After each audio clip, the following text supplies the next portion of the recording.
live stream as usual.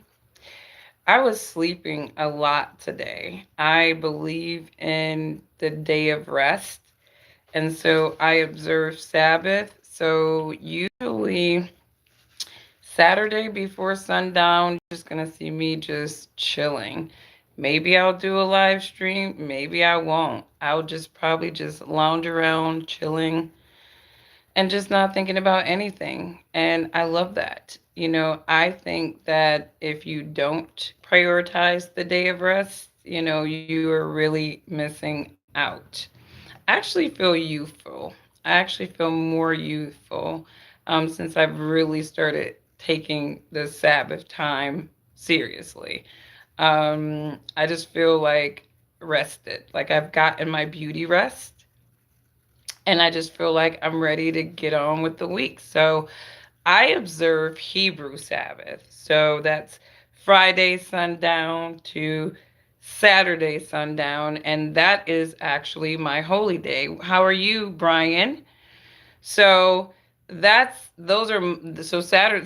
my holy time where I just kind of just give myself to the Lord, try to be as holy as I can, try to impart some of that good spiritual food on my brothers and sisters. What's going on, Joe from Kenya? We see you.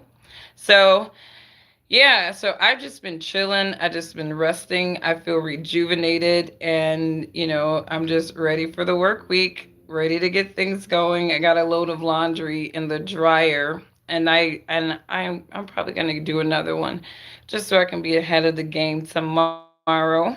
But yeah, so I had this interesting thing that happened to me. People are calling me during this time. I don't know, like stop.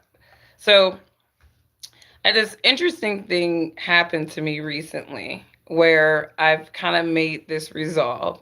And some people are going to be like, ew, ew, I can't believe you're doing that. But I don't care. Like, when it comes to like cosmetic, things and just my health, I just really care about my health more than somebody's idea of beauty. So, this is like a normal thing, I guess, that happens to people. So I wasn't freaking out. I'm like, okay, I don't have cancer. That's a good thing, right? You always don't want to have a C word, right? But like I have this like ingrown hair type of thing, right? And I never had it before. So obviously, if you've never experienced anything like that, your brain will kind of think all kinds of things, right? Because you don't know what's going on because like it kind of appeared, but then it started like going away. And like my doctor's like, oh, that's just an ingrowing hair and it'll go away. So I didn't really think much of it. And then like I found that like every time I shaved, like I would like it would just kind of get a little bigger, and then like when like hair would grow out, then it would just like go away. So again, she's like, it's not cancerous, this is a normal thing. So I'm not thinking that these things can actually get pretty bad, right? So a couple of weeks ago, I shaved, and I guess you're not supposed to use razor blades. Like if you have this issue, and this could be an issue to just kind of come on.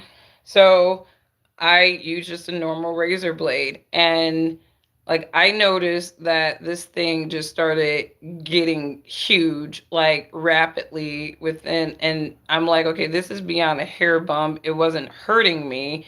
Now it's really hurting me, and it actually had abscess, like had set in like underneath my arm so bad that it was like like my muscles were, it was like impacting my muscles. So had to go and get that taken care of, right?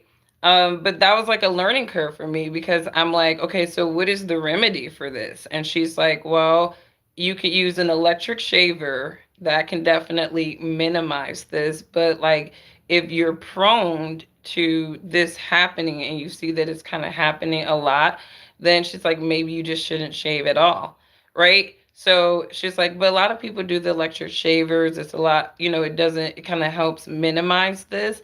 Well, like my whole thing is I want to eliminate it, right? So if it's like, okay, not shaving is a way to eliminate it, then I'm kind of like, I will tame my underarm hairs, but I am kind of in the camp of I don't want to shave anymore.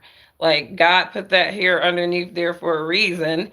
And obviously we're chopping it off because of cosmetic reasons. So, you know, don't date me.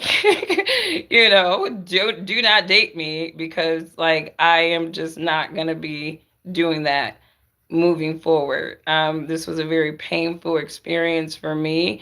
And this ingrown hair business, that stuff hurts. Okay, this is the first time I ever experienced it. I didn't know that those things can really start like get to the point of where mine happened. So I'm not even playing with it anymore. It's like once we get all this stuff resolved, I'm never shaving again. So that's like my disgusting truth that I am not ashamed of. I mean, God put everything on our body there for a reason. Our hair grows in certain places because it does. And for me, it's like if I just choose not to cut the hair that God put there because I don't give a F about somebody's cosmetic, perceptions, then I can avoid this altogether. So that's what I'm doing. That was just like a little thing that I was sharing because I did last, and this is me. I About 2 years ago, this chick was on the beach and she was just looking crazy. Now I'm like, you can still tame that without getting real, real close, bro. Now that's too much. But I thought it was kind of disgusting, that she was just hairy like that. But I understand that now people have reasons. Sometimes it's like I'm a pure naturalist and I don't want to shave it, right?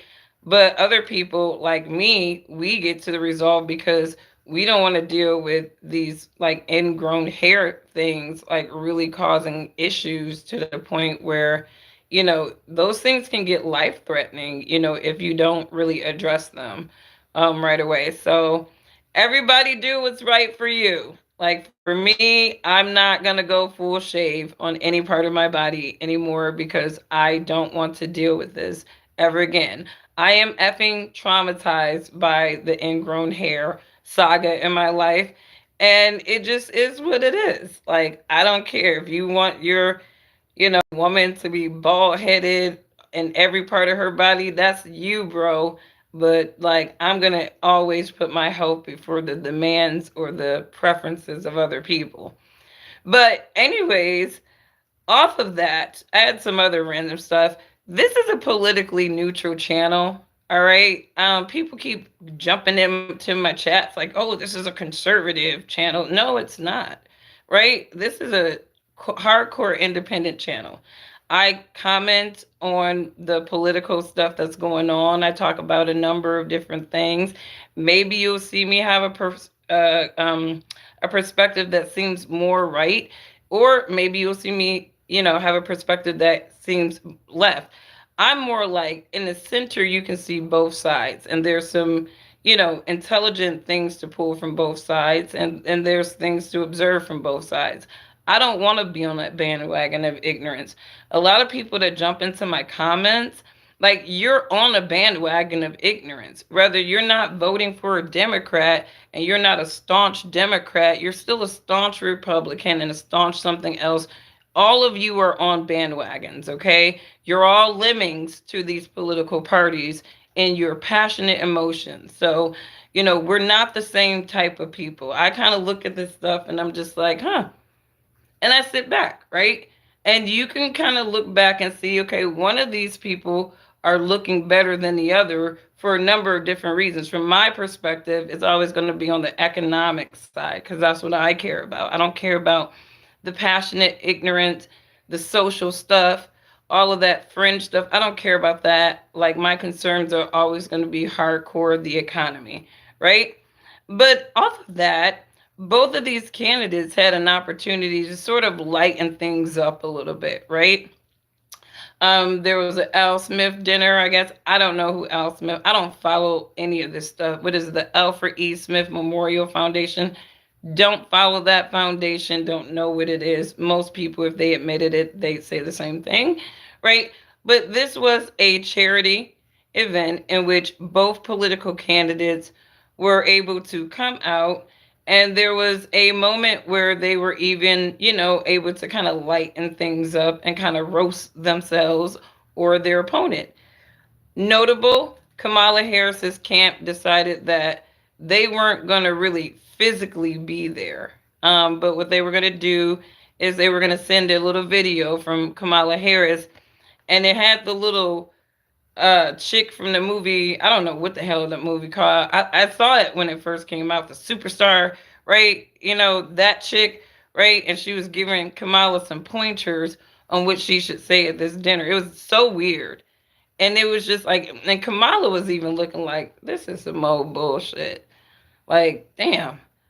Like, y'all just keep leeching me on to these weird ass people. And this is what I got to deal with. You damn right, Kamala. This is what it means to be a puppet, baby. Puppet, right? They're going to be attaching all kinds of weird folks on your ass, right? But it was a kind of a cringy type of thing because poor Kamala looking like this is some dumbass shit. This girl gyrating like a fucking 5-year-old and she's probably in her 50s.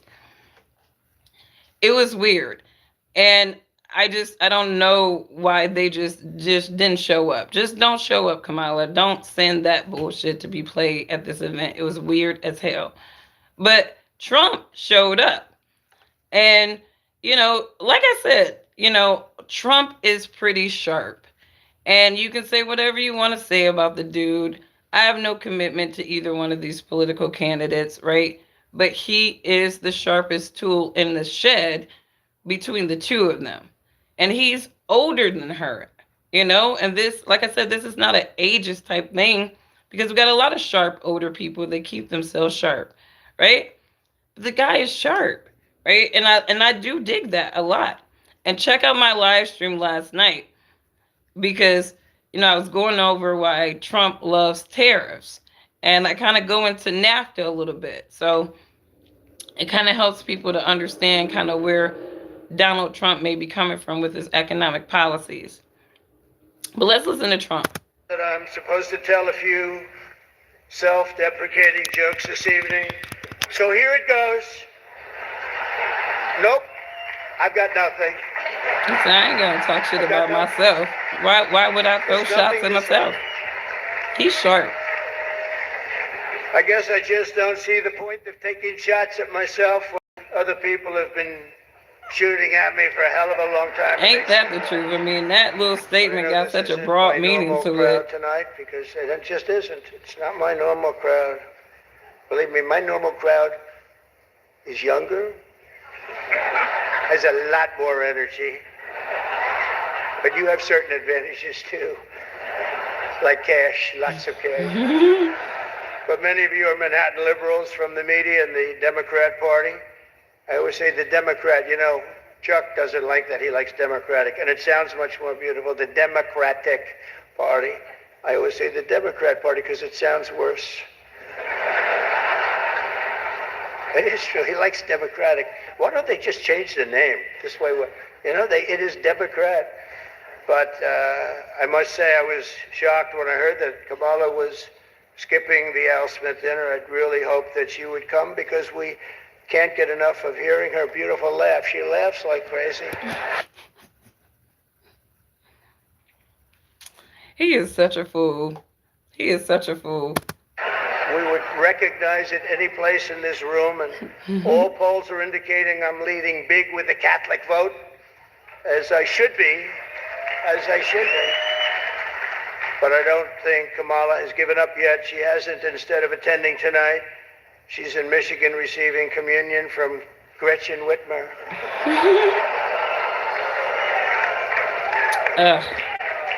That's not a pretty sight. But Catholics, please don't be too insulted by Kamala's absence. If the Democrats, he says, thank you very much, I appreciate it. If Democrats really wanted to have someone not be with us this evening, they would have just sent Joe Biden. Cause yeah, he would have just been sitting up there all vacant like, Where am I? What's going on? How come my earpieces aren't as pretty as Kamala's?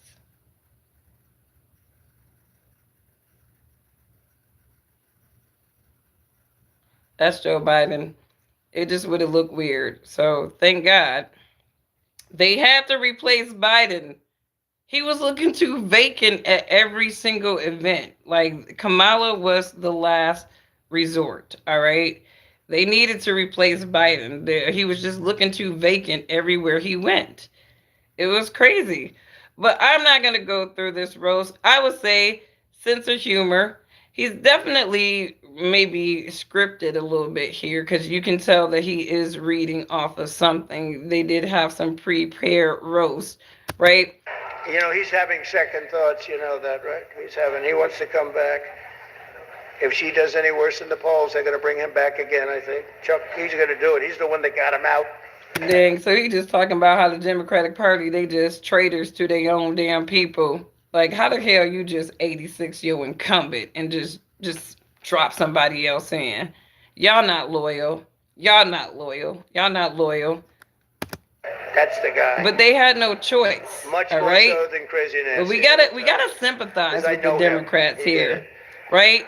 Everybody on their camp is passionately ignorant to a fault. Be seen less as if he had a They're show like on emotionally CNN. imbalanced people to me. They've got nothing. Many of them, not all Fake of them, news, right? but they are. Look at the shit that they kind of go for, right? Has nothing to do with economic development and growth. They're like, let's chop off every male child's penis and turn them into a girl. How about that? And let's infiltrate the school system with this mindset, right? That's the shit that they're on. That's why many people weren't really rocking with the Democrats like that, because you're freaking weird. You're putting your weirdo shit on other families, and we don't like that. Get that shit out of the school district. For real. We don't want that. You're raising your child to be a weirdo. Don't put your shit on other people, and don't infuse that weirdo shit into the U.S. education system. But this is the shit that the Democrats have been on, right? This is the shit that y'all been on. That's why I don't want to have nothing to do with Democratic policies. I don't care how black looking your people look. The minute you start attacking our kids, you done lost your damn mind. You never go after people's kids. And they did that with policies too. Not only did they do it with policies, they infiltrated the United States education system with that bag of bullshit. These Moloch and Baal worshipers are putting their shit on people's families. Because that's all they are. They are fucking Satanists. They know this. Right? And they're trying to find colorful ways to sneak shift themselves into U.S. policies so that they can create a bunch of bullshit across institutions that infiltrates the minds of our kids. That's what y'all have been doing. And a lot of parents have seen this. Y'all even bringing in all these weirdos into the school district with all these little colorful hairs, and they weird ass people. They weird ass people. The only people they can deal with is children. Because if you put their asses with a normal adult, they wouldn't even be able to match wits, because somebody in their family taught them that having Peter Pan syndrome was the way to grow up. Freaking weirdos. I'm telling you. I'm not trying to be mean, but this country is disgusting. Like we have to get back to something of a conservative value, because it's out of control at this point. Right? It's out of control. Disrespectful. I've never liked people that I was competing against. When you do, a lot of bad things happen. He said, I never liked people that I was competing against, so don't expect me to like Kamala Harris, right? I mean, some people are real like that. Some people will not be real like that. Some people like, oh, I love everybody, right? If we're competing, I wish everybody the best. It's like, you screw you. You want to win. You want to win, right? And in order, and he said, when you do that, a lot of bad things happen. And we all are doing well. So you're doing well, by the way. The votes are starting to come in. You got to get out and vote. And Catholics, you got to vote for me. Just remember. You better remember I'm here. And she's not. I could have done that too. But you do something that's incredible, that Catholic Church helping the poor, educating children, and supporting the vulnerable. But if you really wanted Vice President Harris to accept your invitation, I guess you should have told her the funds were going to bail out the looters and rioters in Minneapolis, and she would have been here guaranteed. She would have been here. He's so funny. He said if you would have told Kamala Harris that the donations from this event was going to go towards helping criminals get out of jail, I'm sure she would have been here. Because that's another thing. Letting these criminals out of jail. Justice reform for these people is letting criminals out of jail. That is criminal justice reform for them. And people are getting killed and robbed and all that other stuff because of their ridiculous policies, right? I don't believe in stop and frisking. I don't believe in none of that stuff where you're demonizing citizens. But I do believe that if you did the crime, you should do the time, right? And if you are a repeat offender, that means that you have a habit of doing something, and that time needs to extend every time that you commit it until either you get the memo or you get your 3 strikes you're out and just keep your ass in jail forever, right? If you want to be a slave to the system, because that's what prisoners are, then keep doing the stupid shit, right? That it really is that simple, but they should not be enabled to be terrorists, domestic terrorists in society. And yet here we are. I saw this brother. He was going back and forth with what's the Jamaican and Panamanian brother named Byron Donaldson, who's not a foundational Black American. He was like, Byron was like, crime is up. And the dude was like, no, it's not up. No, it's not up. But if you look at what happened with those numbers and with the crime report, they were omitting key cities from that report. They were fudging the numbers to make the crime report, just like they were fudging the numbers on the jobs report, to look favorable when it wasn't. Of all the reports, I mean, y'all lying about the jobs reports. How the hell you lying about the crime report? How y'all lying about these reports? Like what weird evil person is like, let's just manipulate Americans into believing that crime hasn't risen, right? Because if we don't think that crime has risen, right, we're not going to be on alert, right? We're not going to have our cautionary tale, ourselves, kind of prep the same way, because we don't know what the true state of crime is, because these people out here lying, fudging the numbers so that their political candidate can look better. That's just dumb as hell. This is where the honesty, the trust, and integrity of the system has failed for a lot of people. So don't be getting mad and putting people on FBI lists because they don't trust a lying ass government that has a pattern of lying to them. The hell, stop lying. Stop putting these nepotistic people in our government, and all they are leverageable puppets. They'll do anything because they have no values or personal convictions, because they're all about the almighty dollar. They will shame themselves for the almighty dollar. That's what we got in the U.S. government today. We don't got people who really care about other people. They care about their damn selves. And this is a reoccurring thing. They care about their damn selves or their Bohemian Grove buddies that they're banging every year. And that's Democrat and Republican, by the way.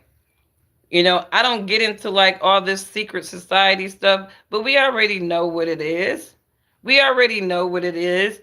All these somewhat beta guys running around like I'm that guy and you're over there banging other dudes. And then going home to your wife kissing her after you done licked some other dude's ass. Get out of here with this. Some of these people are weird and they're in our government. Freaking weirdos. But anyways, I'm moving on from this Trump thing. This was an interesting thing that I caught. This woman left her house, her family, everything, moved to Alaska with this guy who was on the run. She gets into an argument, an altercation with the dude's mother, and obviously They kick her out of the home and she's crying about how she is homeless, you know?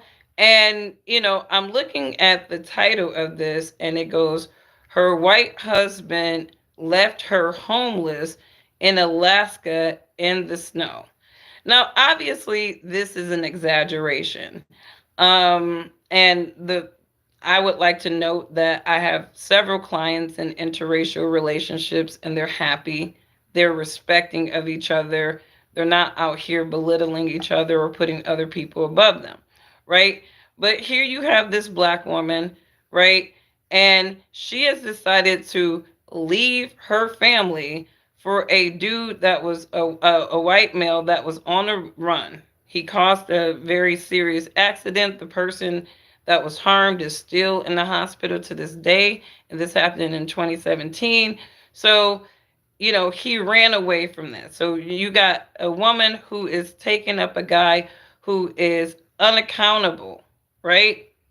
He ran away from accountability. So I guess he decided years later to face this accountability, go to Alaska, and she decides to leave there. I don't know what happens to the mother, but they got into a physical altercation and he sided with the mother, right? He sided with his mom, right? Not his wife. Now, this is a tough one. And so all the trolls, all the ignorant people just step back for a second because this is a serious question to real men, right? Objective men. Um, when it comes to your wife and your mother not getting along, have that rivalry ever gotten physical? And how were you able to decide which one to side with? Like, how did you make that decision? Because to me, if your wife is wrong, she's wrong, right? And she needs to be corrected immediately. You cannot allow your wife, who is maybe overtly disrespecting your mom, to disrespect your mom. But on the flip side, you cannot allow your wife, I'm sorry, your mother to overtly disrespect your wife. There needs to be that divine balance, right? Because again, the Bible says that you are leaving your father and your mother and you must stick to your husband and your wife. So in situations like that, like if your mom is wrong, but her and your wife goes to start going to blows, are you still rebuking your wife for even taking it to that level or getting to that point where your mom? Because to me, I got to believe that if a man's wife and his mother have gotten to the point of throwing blows at each other, that there has already been some escalation things, some indicators that that was going to probably start to, kind of happen, right? So to me, it's like, what is that mediation like? I'm curious to know that because, I've heard situations like this before where the wife and the mother has gotten physical, and for some reason, these dudes do not side with their wives. Like they really do. It don't even matter if the mom is right or wrong. They are not siding with their wives. And so I'm just trying to figure out what would be the instance where they would side with the wife if that kind of happened. Or is it just like cut and dry? If my wife and my mom ever got into a fight with each other, it's always going to be my mom before my wife. That's what it seems like to me, based off of some of the responses that I've seen, and heard. You know, and again, the Bible says you will leave your father and your mother. You got to stick to your wife. So some guys got to learn that divine balance. All right, learn the divine balance of that. But anyways, the last thing I want to talk about, some guy, I guess he called himself trolling, right? I've never had anything to do with BLM, never supported the organization. I could rock with the ideology of the grassroots, but that global smorgasbord of weirdness that it evolved into, I wasn't on board with that. It was kind of like you kind of see the plot and you just kind of make sure you stay away from it, right? But there was this guy, he's like, trolling my content, asking me about like, cause when I kind of explore thought tanks, right? And, obviously people have heard of the different Black American thought tanks. You have the ADOS Freeman thought tanks, you have the FBA. I find all these thought tanks to be synonymous to the Freeman lineage of Black people in America. But I was talking about something that Tariq Nasheed was saying. And then this dude starts trolling or whatever like that. And then I hear this guy, Sir Major. Now, mind you, I go into Tariq's Twitter spaces. I like to hear those conversations, those how people think, especially my people, because sometimes people get the mindset that Black people think monolithically, and we really don't. Like, for every Black Democrat, you may have a Black conservative, but I don't think people really pay attention to us Black independents. Like, we're like the bastards of the Black people because we're not on the bandwagon of either party.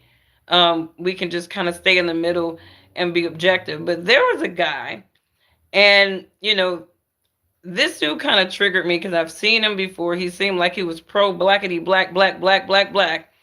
But this dude was really a self centered, fraudulent black op. And this was a guy named Sir Major, right?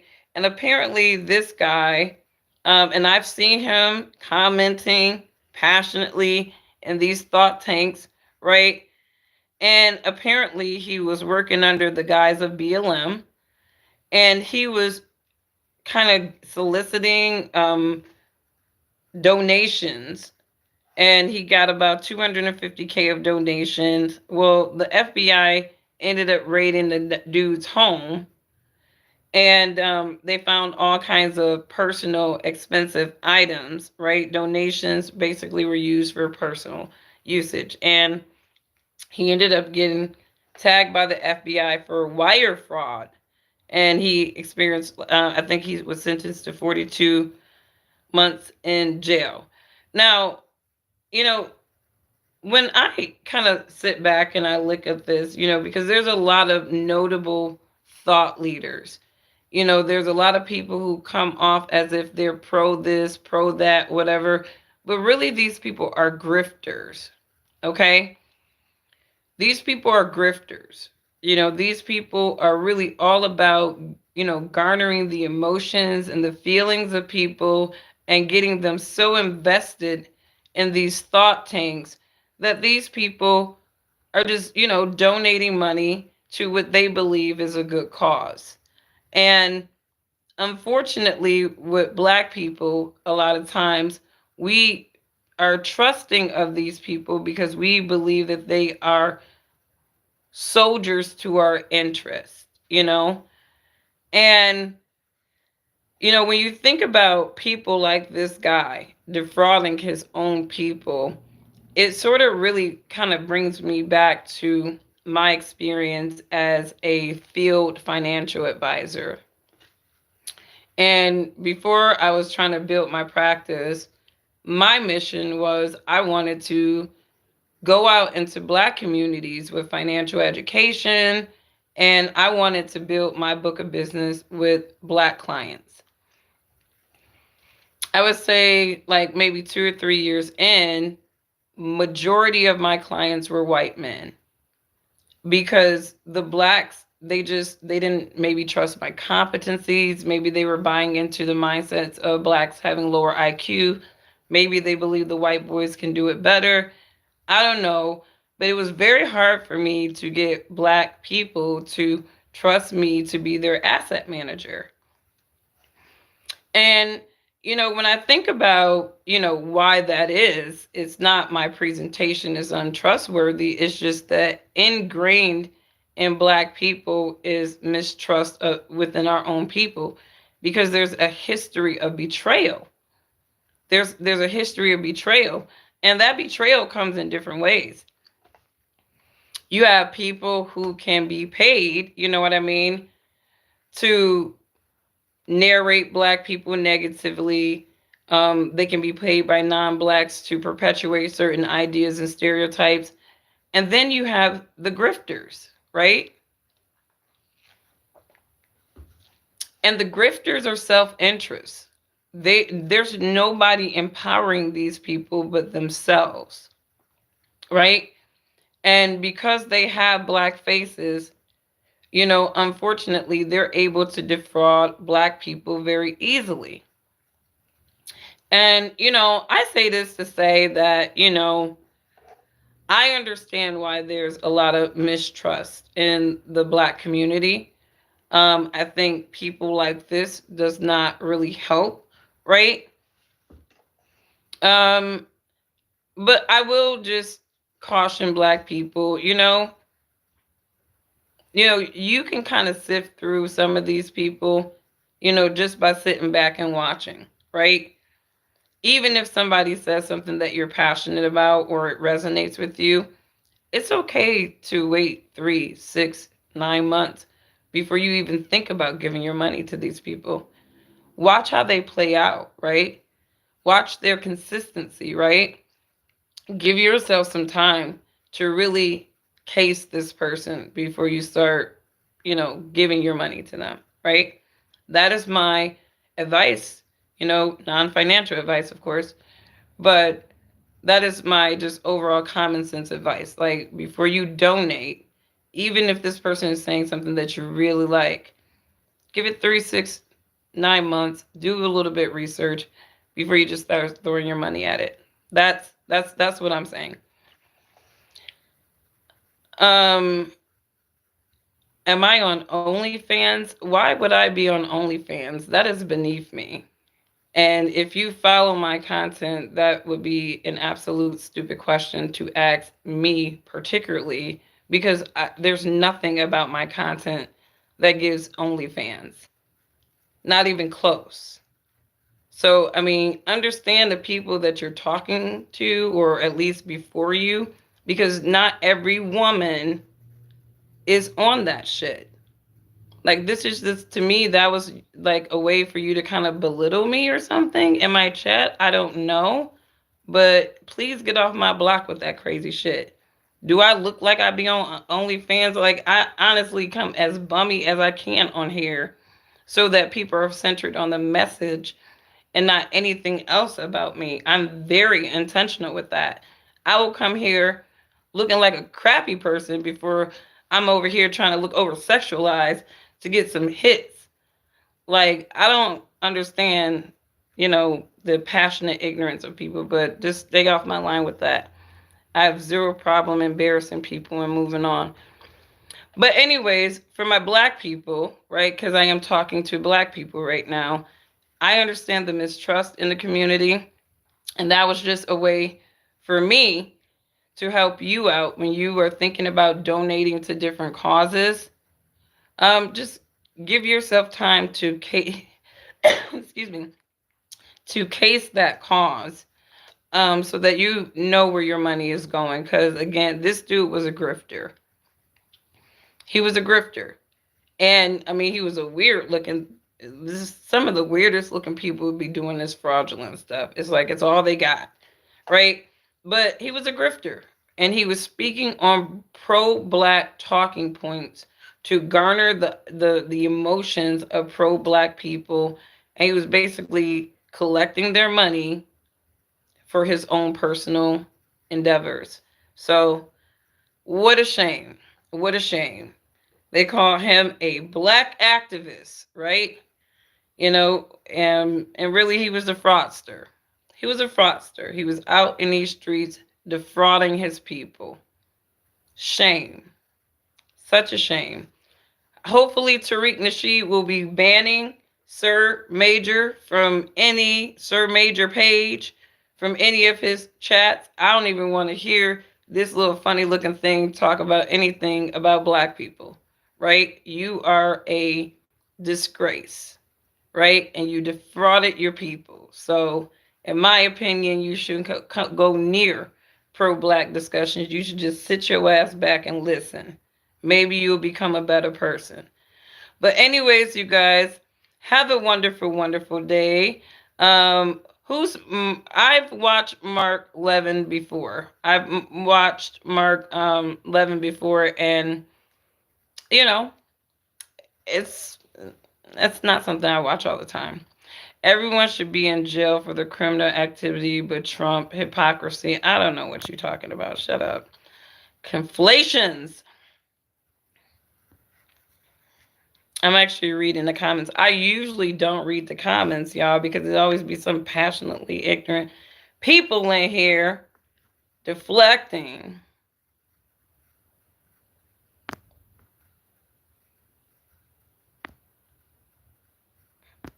I don't even know what people be just comprehending what they want to.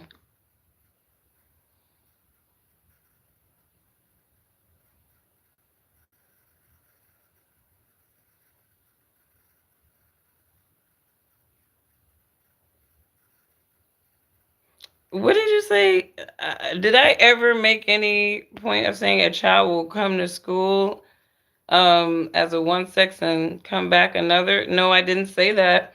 What I said is that they are infusing. See, here's the passionately ignorant Democrat liberals who's down with that colorful stuff coming in here, putting words in my mouth, which I won't allow your ugly ass to do, right? But I didn't say that, right? What I said is that they are infusing these personal ideologies and what has been known historically as mental health issues into the education system, right? So, my daughter, for example, she was like, Mom, it's everywhere. We can't even study math without talking about the inequities of transgenders and these people, right? Like, so these kids can't even focus on a topic because they're weaving in these little social justice warrior bullshit stuff into the conversations, right? And to the point of emasculating male children and males in general in the United States. Stop acting like that's not real. We see what they're trying to do, right? They want every single man in this nation, every little boy acting like a little pansy so that they can empower all the femme fatale women above them.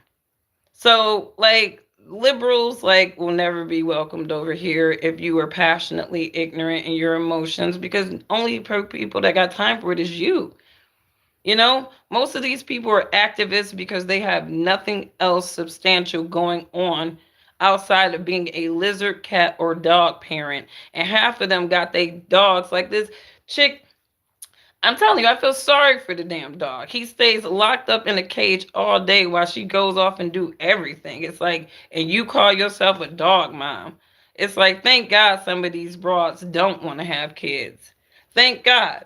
We should be very happy that many liberals are not wanting to have kids. They're doing us a favor. All right? They are doing us a favor. They are like, we're smart. Oh my God, my parents are so wealthy, all that money, and you still can't comprehend with logic and not your emotions. Stay off my block with that because I'm not, like, honestly, I'm a nice person.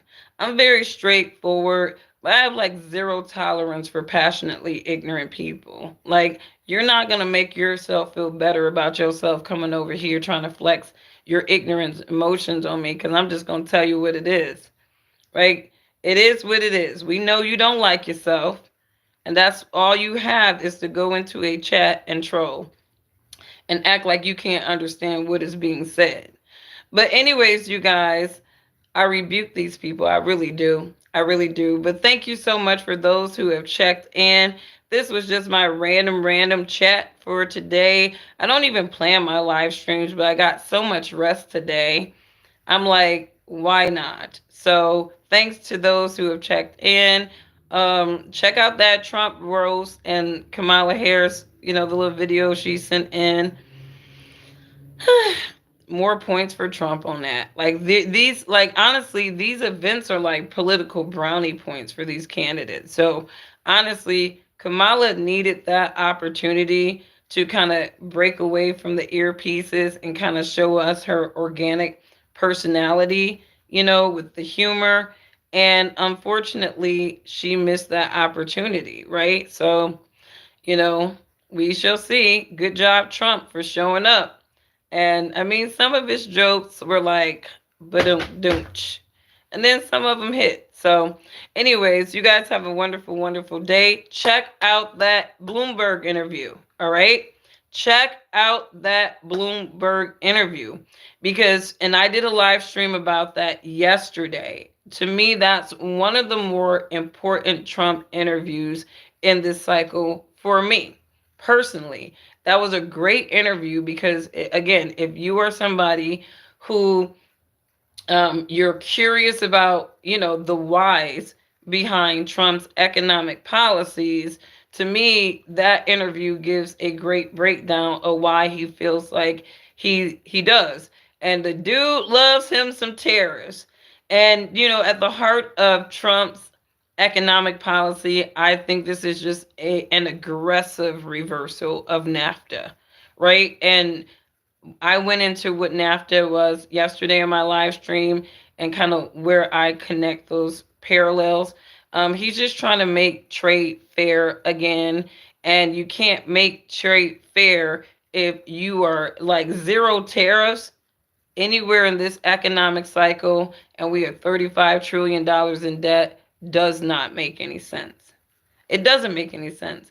And they did mention the Wall Street Journal was projecting that Trump's economic plan would possibly add about 7 trillion to the deficit. And when Trump was asked to be accountable for that, he said, "Well, the plan is all about growth, right? Her plan doesn't have a lot of growth."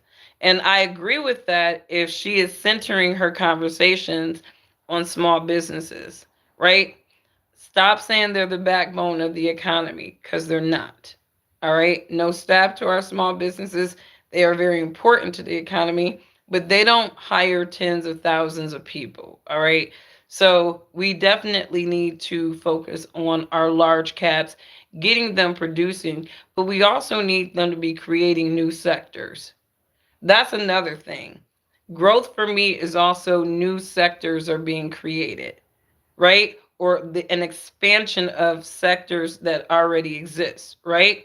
So if we're talking about, you know, a future in which we are going to have both electric vehicles and diesel combustible engines, right? What does that infrastructure reasonably look like, right? Things like that are important to me, right? I don't care about the racism stuff. I don't care about the sexism stuff. I don't care how mean you think somebody else is. I don't give a damn if somebody is mean. If they're doing a job, it's like, damn, he did a good job with his mean ass. I ain't got to take him home with me. Okay? That's the thing. I don't have to take these political candidates home with me. I don't give a damn if somebody is mean. Right? Did you get the job done? And that's what people really should stop being so hung up on emotions and really think about things logically. Because you can have a nice person screwing up your whole damn country, right? But at least they're nice. They're doing it in a nice way. And then you can have this dogmatic person who's out here saying, "Hey, we're going to be saving American businesses because we're going to be bringing back more tariffs on these imports." All right? Trump said tariffs are his favorite word. He said we need to rebrand tariffs, right? Because they got a bad name. But they've gotten a bad name from NAFTA. Why? Because we made trade so freaking easy for these other nations that they were like, why the hell would we be producing in the United States when there's no tariffs? No tariffs? Hey, we going back to Hong Kong. We going back to Mexico. We ain't got to do this shit in America. We can do this shit overseas, right? With our own people, right? That's what Trump is talking about. So catch that Bloomberg interview. It was awesome to me. You may not agree with Trump's policies, but here's the thing. A lot of countries have been punking us. They have been punking us. Trade wise, America has been punked. We've been acting nice. We've been trying to be friends with everybody, trying to buy our allies, right? And they sitting up there punking our asses on the slick. So I like dogmatic people when it comes to the economy and turning things around. And so when it comes to the economy, Trump gets all the points right now. Trump gets all the points to me. So, anyways, but again, y'all vote for who you want to, right? You may have a basis for voting for who you want to. You do that. I don't tell people who to vote for. I don't really even care who anybody votes for. Me, I'm pretty ambiguous because I just don't think that either one of these people are going to save America like they may claim. And I'm more of a champion of God's kingdom, which I do believe will come on this earth as it is in heaven. So, anyways, you guys have a wonderful day, and I will catch you on the next one. Bye.